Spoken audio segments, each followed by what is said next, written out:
संध्याकाळचे 5 वाजल्यात आणि ढोकळा खायची इच्छा झाली आहे। मग काय, हा MTRचा खमंग ढोकळा मी इथं करायला घेतलेला आहे। पातेल्यामध्ये तेल घातलं आहे 3 चमचे आणि त्यामध्ये हे रेडीमेड पीठ जे आहे ते घातलं आहे। त्यामध्ये 1 छोटा कप पाणी घातलेलं आहे।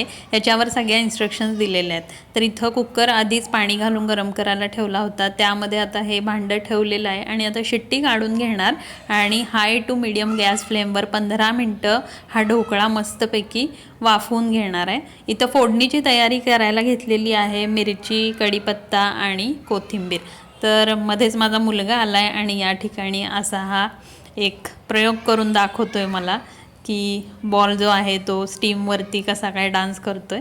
तर इथं 15 मिनटात ढोकळा शिजून तयार आहे। त्यानंतर इथं मी फोडणी करायला घेतलेली आहे।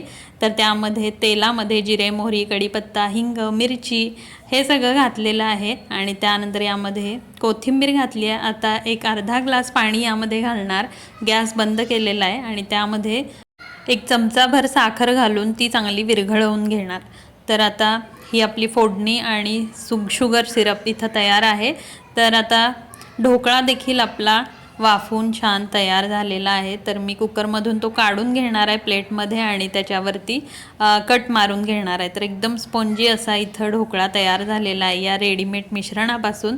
आणि आता याच्यावरती ही फोडणी आणि त्यातलं जे शुगरचं सिरप आहे तेच यावरती छान पसरवून घेतलेलं आहे आणि इथं गरमागरम खमंग असा ढोकळा खाण्यासाठी तयार झालेला आहे। रेसिपी कशी वाटली जरूर कळवा। आपण भेटू नवीन व्हिडिओसोबत, तोपर्यंत मस्त खा,